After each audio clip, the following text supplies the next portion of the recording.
I will often have people comment telling me to stay in my lane, to talk only about deconstructing or spirituality, or if they're really misogynistic, they'll just tell me to go home and bake something. But they simply cannot fathom why a minister is speaking so much about the crisis in this country.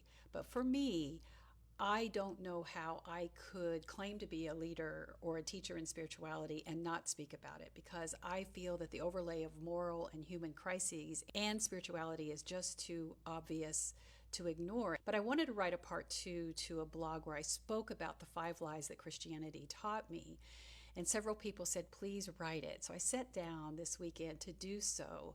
But these past 2 weeks, it feels like we're caught in a tightening spiral that isn't letting up. So I ended up writing part 2, but calling it the things I want to say, but I can't. At one point, I wasn't even going to write the blog because it felt like I was just avoiding how serious of a crisis we are in right now if I didn't acknowledge it with my content. But then I had a nightmare, and I'm just going to be honest, the nightmare felt prophetic. Then with this part 2, I wanted to reconcile what I was feeling and what people were needing on their deconstructing journey. What I want to do now is read a part of that blog to you and hope that it helps in some way with whatever you're experiencing. I'm going to pick up where I talk about how I refuse to believe in the destiny that I saw in that nightmare.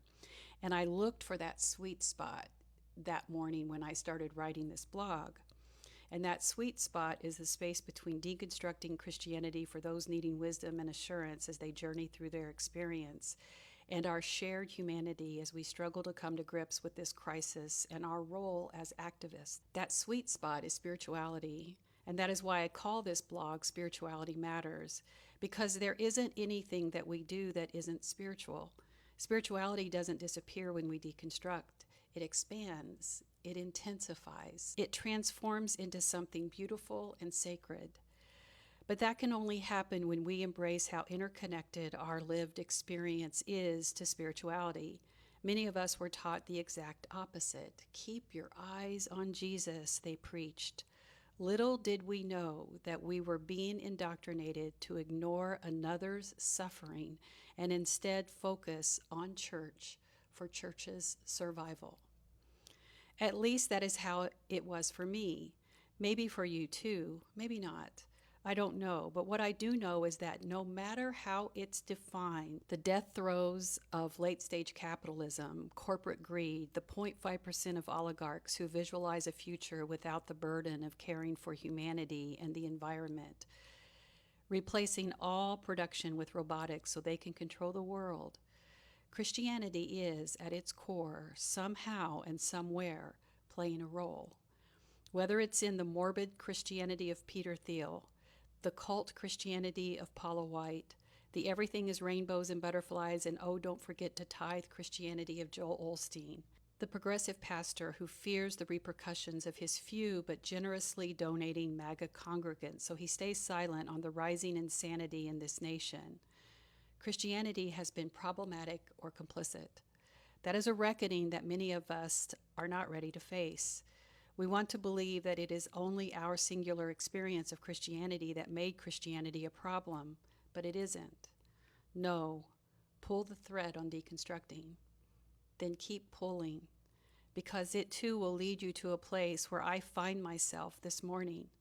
Not because it's a place of Zen, but it is a place of necessity. And this is not me saying that one does not have a right to a quiet reflection by a still body of water, listening to the occasional sounds in the woods off in the distance.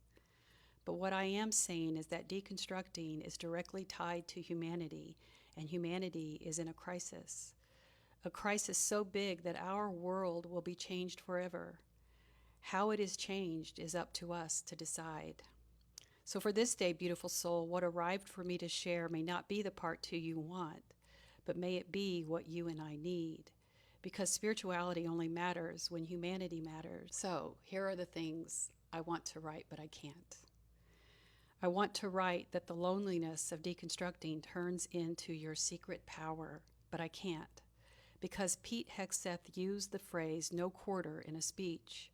We, the United States of America, are claiming no surrender for a war we started that has already unalived children. I want to write that the God I discovered in Sunday school is so much bigger than the cage Christianity had put him in, but I can't, because Trump repeatedly opened his mouth and uttered complete nonsense. The president, who is so bereft of morality that if we knew him in our personal lives, we would take care to guard against his lack of integrity, says he just knows when it will be time to end a war. Our lives are in the hands of lunatics. I want to write that my Sunday has softer edges to its rising sun and light of day now that I no longer feed the beast that was my Christian experience. Tithing, unending hours of unpaid labor, chasing the ever-ending goalpost of salvation. But I can't, because I have 7 grandsons, 3 who are now or soon will be of age to be drafted, and the other 4 only a few years behind them.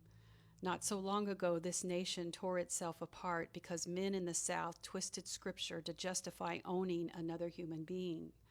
The soil of this country still carries the blood of the fallen from that war.